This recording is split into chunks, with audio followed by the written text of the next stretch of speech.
Selamat datang di Success Talk Total Quality Indonesia. Senang sekali saya Bella bisa kembali hadir dalam program Success Talk untuk membagikan sharing-sharing yang inspiratif, inovatif, dan memberikan pandangan yang baru untuk para penonton dari bintang-bintang tamu yang luar biasa. Sebelum itu saya ingatkan untuk subscribe channel YouTube Total Quality Indonesia, tekan tombol merahnya, dan nyalakan loncengnya agar mendapatkan update terbaru dari channel kami.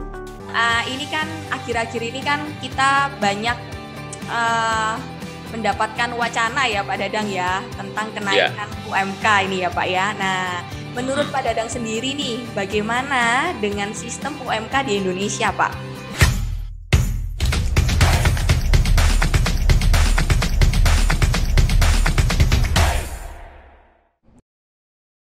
Halo, kembali lagi di Success Talk. Masih bersama dengan kami di sini dengan Pak Dadang. Wah, ini menarik sekali nih ya Pak ya, adanya tata cara baru ya untuk menyusun kenaikan UMK, terutama karena telah adanya UU Cipta Kerja ya Pak ya. Nah, kalau boleh diinfo sedikit Pak, kira-kira menurut Bapak, kira-kira bagaimana UU Cipta Kerja ini nantinya mempengaruhi penghitungan kenaikan UMK Pak?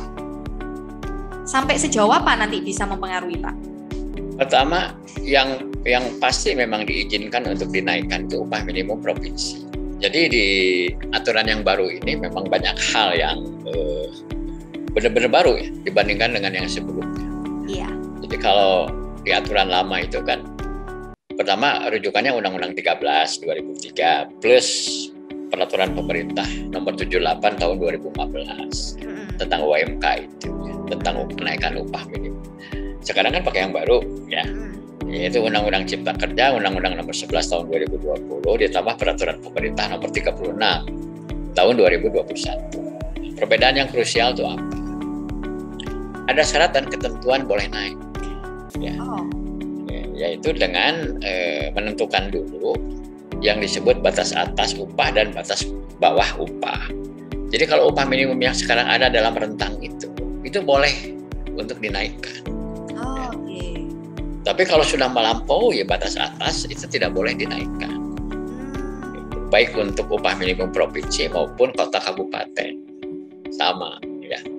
Jadi makanya dihitung dulu itu upah yang berjalan sekarang itu ada di titik mana gitu ya. Apakah ada dalam rentang yang boleh dinaikkan atau sudah melampaui batas atas? Artinya udah ketinggian gitu maksudnya. Kalau ketinggian jangan dulu naik. Itu aja sih prinsipnya sebenarnya ya. Tapi kalau memang masih dalam rentang itu atau malah di bawah dari batas bawah itu berarti ketinggalan gitu. Ya, harus didongkrak gitu ya supaya lebih sejahtera gitu ya. Itu yang pertama ya. Kemudian untuk kota kabupaten pun itu tidak harus juga. Ya kalau upah minimum provinsi mungkin bisa terjadi tiap tahun ya karena angkanya kecil kan ya kalau provinsi. Kota kabupaten kan umumnya lebih besar, itu malah ada yang sampai 2 kali lipat dari upah minimum provinsi angkanya.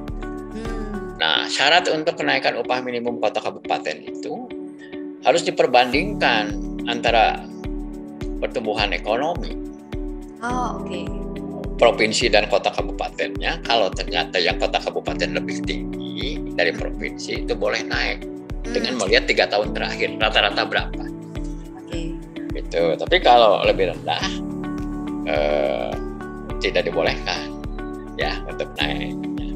Selain itu juga kan harus dilihat angka batasnya itu ada di mana, bawah atau udah melampaui gitu ya.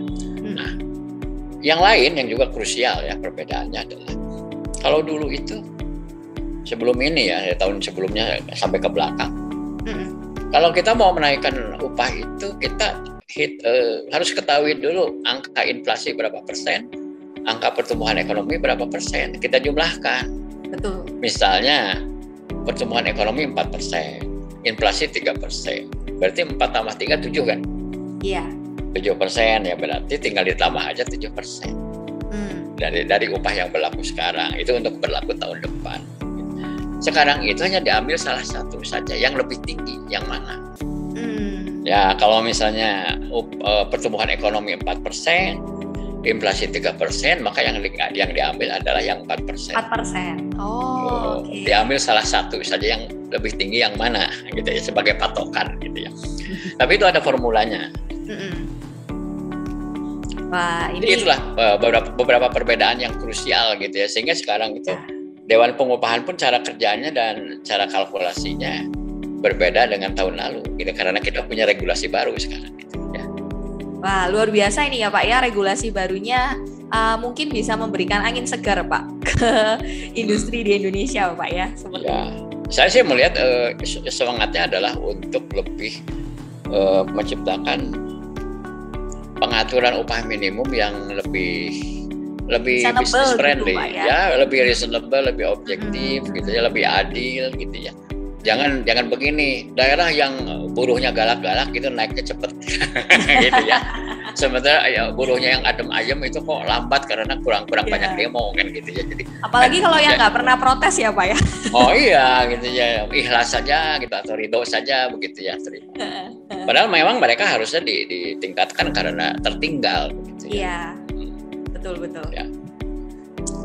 Nah, baik Pak. Kalau menurut Pak Dadang ya, sistem pengupahan yang memperhatikan kemampuan perusahaan dan kondisi perekonomian secara nasional itu kan juga seharusnya dijalankan seperti itu ya Pak ya. Nah, dibandingkan dengan sekedar hanya melihat tuntutan saja Pak. Nah, kalau menurut Pak Dadang sendiri bagaimana Pak dengan sistem pengupahan yang juga memperhatikan kemampuan perusahaan Pak?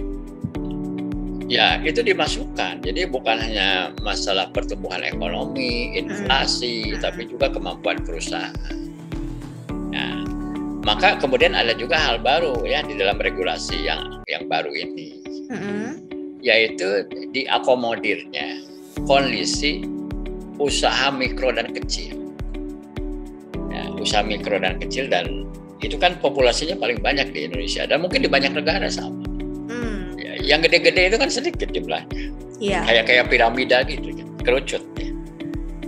Jadi jumlah perusahaan yang kecil, yang mikro itu jauh lebih banyak, gitu kayak home industry ya, UMKM seperti itu ya. UMKM dengan omset tidak lebih dari 2,5 M setahun. Iya. Itu kan justru bagian terbesar, dan banyak di antara mereka itu belum memiliki kemampuan untuk melaksanakan misalnya upah minimum, kemudian hal-hal normatif yang lainnya. Nah, untuk kelompok usaha ini, mikro kecil itu, dibolehkan untuk menyepakati sendiri dengan karyawan suatu angka yang mereka mampu, ya yang tentunya di bawah upah minimum. Misalnya kalau upah minimum 4 juta, mereka nggak mampu. Dan itu ada juga aturan mainnya itu di dalam PP 36 itu ya. Ada angka, misalnya angka garis kemiskinan berapa, misalnya batas minimum maksimumnya berapa gitu ya. Itu menjadi dasar untuk bersepakat. Jadi bisa saja begini, upah minimum 4 juta ya, tapi karena perusahaan ini kan memang mikro dan kecil, belum punya kesanggupan. Kemudian bersepakat dengan karyawan. Ya, mungkin tidak 4 juta. Mungkin lebih rendah sesuai dengan kemampuannya. Bisa saja 3 juta misalnya. Ya. Dan dengan demikian kan mereka pun bisa bertahan hidup sesuai dengan kapasitas mereka. Begitu. Nah, kalau sebelum ini kan pukul rata semua. Dari mulai perusahaan kecil gitu, kelas kaki 5 sampai perusahaan konglomerat itu perlakuannya sama. Itu justru malah kan tidak adil malah. Gitu kan. Betul. Ibaratnya kayak ikan besar sama ikan kecil diperlakukan sama gitu ya Pak ya. Sekarang kan lebih customize ya, dan lebih mengakomodir kondisi usaha-usaha kecil mikro yang memang belum punya kesanggupan ya untuk melaksanakan ketentuan upah minimum itu. Ya. Baiklah, ini luar biasa sekali ini ya Pak ya untuk perubahan-perubahannya. Tapi begini Pak, kemungkinan mau nggak mau kan kalau memang sudah nanti ditetapkan ya Pak ya, kemungkinan akan ada peningkatan UMK di tahun 2022 Pak, seperti itu. Nah, sedangkan perusahaan-perusahaan saat ini kan kalau boleh jujur kan masih memasuki masa-masa untuk bisa pulih bangkit kembali Pak ya akibat badai pandemi ini Pak. Nah, menurut Bapak kira-kira langkah apa Pak yang harus dilakukan oleh perusahaan yang mungkin suffer ya selama pandemi ini? Kemudian ini ada wacana peningkatan UMK di tahun 2022. Nah, kira-kira apa yang harus dilakukan Pak oleh para pengusaha ini Pak? Saya kira kalau masuk dalam kelompok usaha kecil mikro, maka yang harus dilakukan itu adalah mulai menjalin komunikasi yang lebih baik dengan para karyawan. Sehingga nanti misalnya kalaupun harus naik berapa itu bisa dirundingkan di tingkat perusahaan untuk bersepakat pada satu angka yang win-win. Jadi jangan sampai begini dipaksakan naik tinggi tapi perusahaannya cuma tahan 3 bulan gitu ya. Bulan keempatnya bubar kan gitu ya. Tentu kan bukan itu yang kita harapkan. Dan saya kira karyawan pun tidak mau seperti itu. Toh mereka juga pengen kerja berlanjut terus. Betul. Ya kan? Nah oleh karena itu kan kelangsungan usahanya juga harus mereka ikut jaga dong. Ya kan? Nah itu ya. Dan untuk level-level menengah besar saya kira sih kalau mereka punya kemampuan nggak ada alasan untuk tidak melakukan. Yang penting sampai syaratnya begini, bahwa penetapan upah minimum 2022 ini betul-betul murni mengikuti regulasi. Gitu. Saya yakin kalau mengikuti regulasi tidak akan terlalu memberatkan. Ya. Karena kami sendiri juga di Dewan Pengupahan dan teman-teman PMSM juga lagi ngutak-ngatik angka nih hari ini tuh. Lagi belajar matematika lagi ini hari ini. Pakai hitung-hitungan gitu ya. Jadi memang sesuai regulasi yang baru, ada daerah-daerah yang mungkin belum perlu naik sekarang tahun 2022 karena udah cukup tinggi dia. Ya, jadi direm dulu gitu ya. Ada juga yang naik itu juga kalau saya lihat angka-angkanya tidak terlalu besar. Ya. Malah ada yang kenaikannya hanya di bawah 1% kenaikannya. Ya. Ada cuma 1% lebih sedikit. Ya, karena kan pertumbuhan ekonomi juga melambat kan akibat pandemi. Betul. Jadi kalau saya melihat bahwa regulasi baru ini mengakomodir situasi suffer tadi yang Mbak Bella bilang itu, mengakomodir gitu. Karena unsur inflasi, unsur pertumbuhan ekonominya juga kan diperhitungkan di situ. Ya. Jadi menurut saya yang penting ikuti aja regulasi yang baru. Ya. Yang bikin susah itu kan misalnya kalau rekan-rekan dari pekerja atau serikat pekerja, ya, karena mereka sendiri masih ada yang lagi menggugat sekarang gitu, menggugat undang-undang Cipta Kerja supaya dibatalkan. Ya mereka sih masih pengennya pakai cara yang lama, gitu, cara lama. Jadi hitung aja, jumlahkan itu inflasi sama pertumbuhan ekonominya, gitu ya. Dan nggak usah pakai hitung-hitungan batas atas batas bawah, gitu ya. Karena mereka kan belum menerima aturan baru kan, jadi masih mau pakai aturan lama. Pada waktu aturan lama pun mereka juga kadang-kadang punya angka sendiri. Saya mah pokoknya pengen naik 10% aja misalnya gitu ya. Saya mah pengen naik 15% saja kan begitu. Ya. Sekarang pun kan yang lagi beberapa juga mungkin di beberapa daerah udah mulai turun ke jalan menyampaikan aspirasi. Ya rata-rata mereka minta 10% ya. Iya. Mati-matinya katanya mungkin 8%. Ada juga yang minta di daerah tertentu minta 24%. Wow. Ada, ya. Oke, Pak. Kalau menurut Bapak sendiri, kira-kira strategi apa, Pak, yang harus diambil atau dipersiapkan oleh perusahaan dalam menghadapi tuntutan kenaikan UMK ini, Pak? Tentunya selain menaati regulasi ya, Pak ya. Nah, kira-kira strategi lainnya ini seperti apa, Pak, harusnya? Ya, kembali ya strategi produktivitas supaya kenaikan biaya ini tidak melemahkan perusahaan. Ya, kan perusahaan juga harus tetap bertahan, harus ada untung. Ya, kalau nggak ada untung ngapain sih bikin perusahaan? Ya nggak? Betul. Keuntungannya misalnya di bawah bunga deposito juga ngapain? Yang mendingan naruh duit deposito aja. Ngapain juga bikin pabrik gitu ya? Iya. Iya kan? Ya harus reasonable gitu ya. Jadi ya, harus disadari bahwa orang-orang yang punya perusahaan ya, dia investasi itu kan harus ada return on investment. Betul. Bisnisnya harus beruntung. Kalau enggak ngapain gitu. Ya, makanya kan banyak yang kemudian menutup pabrik itu karena ngerasa bagi mereka itu percuma gitu. Saya bikin pabrik bisa menyerap angkatan kerja cukup banyak gitu, tapi ngelolanya itu bikin mereka pusing gitu ya. Atau memang situasinya itu uncontrollable gitu ya. Makanya kemudian banyak yang mengambil langkah, mereka bukan lagi industrialis tapi tukang dagang. Beli aja barang impor dari Cina gitu. jualan online misalnya.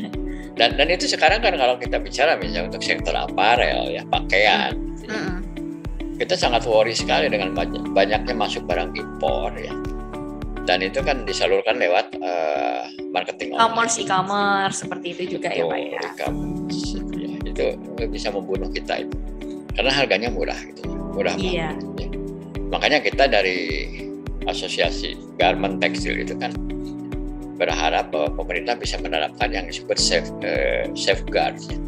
Safeguard itu jadi semacam pembebanan ya. Iya. Jadi kita kalau mau beli baju dari luar negeri impor itu harus ada tambahan tarif gitu ya. Iya, betul. Supaya harganya relatif tidak beda jauh dengan harga lokal gitu. Kalau enggak barang lokalnya bisa mati pelan-pelan atau malah benar-benar mati mendadak malahan gitu ya. Gitu diantaranya ya. Berarti yang pertama itu strategi produktivitas seperti itu ya Pak ya. Betul. Bagaimana ya walaupun kita tetap harus ada tambahan biaya yang dikeluarkan, tapi bagaimana caranya supaya kita bisa tetap profit, intinya seperti itu ya Pak ya. Caranya dengan meningkatkan produktivitas. Nah, mungkin ada strategi lainnya mungkin Pak? Strategi lain adalah strategi hubungan industrial. Ya. Bagaimana hubungan dialog sosial, terutama secara bipartit di tingkat perusahaan itu kondusif dan produktif. Gitu ya. Ya sebenarnya kan ada satu wadah yang memang sudah ditetapkan ya, perlu dibentuk ya, yang disebut lembaga kerjasama bipartit ya, atau kalau di bahasa di ILO itu adalah Employee Management Cooperation. Ya. Jadi bagaimana pengusaha dan pekerja di tingkat perusahaan itu bergotong royong untuk bersama-sama memperjuangkan kelangsungan hidup perusahaan. Ya salah satunya program-program produktivitas dan kualitas. Ya, termasuk program-program engagement gitu ya. Ya sebagaimana yang difasilitasi oleh TQI ya, yang kami sudah merasakan juga. TQI juga kan memfasilitasi kan. Kan intinya ke sana kan sebenarnya ya. Malah kan kiat-kiat dari TQI itu kan sangat cukup provokatif gitu ya. Jadi seperti Pak Johan bilang gitu, ya kalian harus nuntut naik gaji, harus ya gitu ya. Ya karena kalau nggak gitu kan kita nggak ngejar peningkatan kualitas dan produktivitas kan begitu ya. Jadi harusnya memang naik gaji gitu ya. Setinggi-tingginya kalau bisa. Ya, tapi kita bersama-sama kan gitu ya, bagaimana mewujudkan supaya apa yang diharapkan itu bisa terwujud. Jadi kita harus bersama-sama bekerja sama dengan ya. Jadi ya masuklah nanti aspek-aspek membangun budaya perusahaan, budaya kerja gitu yang sangat positif, yang produktif gitu. Dan itu kan tidak bisa terjadi begitu saja kan. Itu harus kita desain, kita harus punya program yang jelas, harus dieksekusi programnya. Gitu. Ya saya kira selama ini yang kita peroleh dari total quality itu ya. Di antaranya itu sebenarnya gitu ya, tinggal dieksekusi saja gitu ya, dan memang harus mulai dari atas gitu ya, samakan dulu persepsi, kemudian di level bawah kita jalankan penerapannya. Jadi kesimpulannya sih harus membangun engagement ya Pak ya, antara pengusaha dengan pekerja seperti itu. Salah satunya dengan pembentukan corporate culture yang baik ya Pak ya, dengan harapan kalau corporate culture-nya baik, ya produktivitas kita harapkan juga bisa meningkat seperti itu ya Pak ya. Betul. Oke, baik. Nah, kalau peran HRD Pak di sini Pak ya. Nah, biasanya nih HRD ini kan paling pusing ya Pak ya kalau ada tuntutan dari sektor pekerja ya kan, dan juga harus memikirkan kelangsungan perusahaan juga. Nah, kira-kira menurut Pak Dadang sendiri apa sih perannya HRD dalam kebijakan kenaikan UMK ini Pak? Sampai di mana Pak perannya?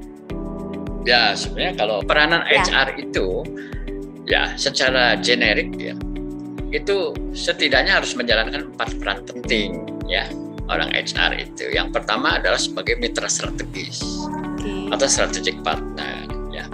Yang kedua adalah sebagai agen perubahan ya. Nah yang saya sebut 2 ini itu tatarannya tataran strategis gitu. Dia di atas, jadi jangka panjang dan berdampak besar. Ya kalau strategic partner itu kaitan dengan bisnis proses, ya.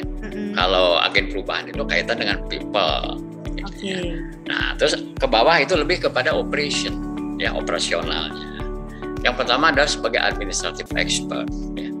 bahwa kita kan mengelola yang disebut tata laksana, administratifnya, sistem informasinya, gitu ya.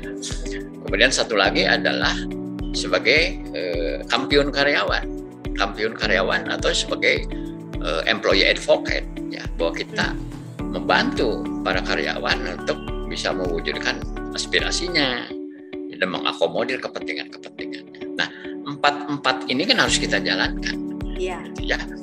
Nah, instrumen-instrumen yang kita harus bangun adalah dari mulai fondasi, dari mulai misi, visi, nilai-nilai, ya, tujuan-tujuan perusahaan, dan itu kan harus didistribusikan, didiseminasikan kepada seluruh karyawan, gitu ya. Dan tapi kita tidak bisa bekerja sendiri, gitu ya. Kita harus bersama-sama dengan para manajer lain, pimpinan departemen lain, dan terutama juga dengan top management. Nah, kita harus punya satu sikap yang sama, ya, terhadap hal-hal yang seperti ini. Dan tidak boleh hanya menganggap begini, suatu program cukup sekali dilakukan kemudian dianggap selesai, Mbak. Ya. Program-program ketenaga kerjaan, program-program kepegawaian ini itu harus dilakukannya secara terus-menerus, secara simultan. Berkesinambungan seperti berkesinambungan, itu, ya? Betul. Jadi kita sebagai fasilitator, ya, sebagai agen perubahan, sebagai strategic partner, gitu. Selain masalah teknis seperti tadi, masalah pelayanan administratif maupun untuk membantu karyawan menyelesaikan persoalan-persoalan mereka, gitu ya. Oke. Kalau lebih ke arah sikapnya, Pak, seperti apa sikap yang harus diambil oleh HRD, Pak, dalam wacana kebijakan kenaikan UMK ini, Pak? Yang utama sih sebenarnya, dan ini bukan hanya untuk orang HR, gitu, untuk semua saya kira.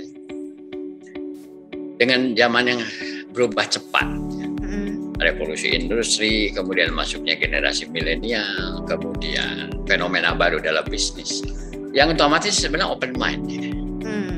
Open mind, berpikiran terbuka, berhati terbuka, mau jadi pendengar yang baik, mau menyimak dengan baik, ya, dan mengambil yang positif, ide apapun yang sekalipun itu berbeda dengan kita.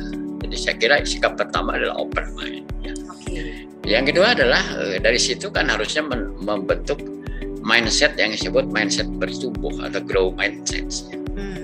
Jangan menganggap bahwa udahlah segini juga cukup, gitu ya. Ngapain harus berubah, gitu ya.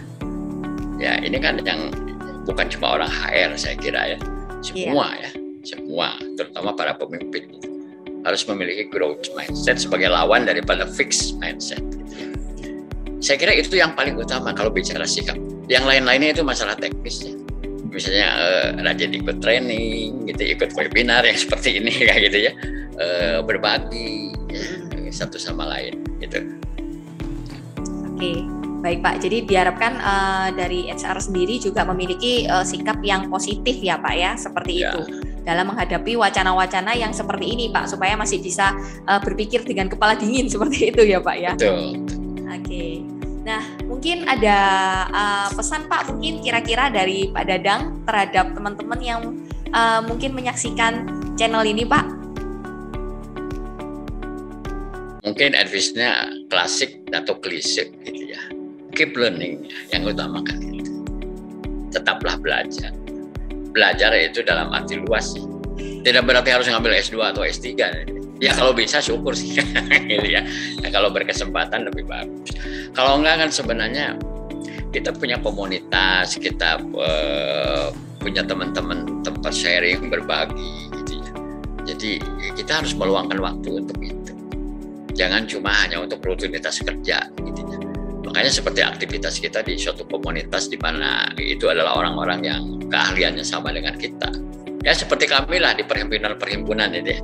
Asosiasi-asosiasi profesional di mana kita bisa ketemu setidaknya sebulan sekali, ya, 2 bulan sekali, ya, kita adain acara, ya, atau kita juga aktif di sosial media. Kan sekarang banyak grup-grup kelompok atau komunitas tertentu, ya, di mana kita bisa saling berbagi satu sama lain.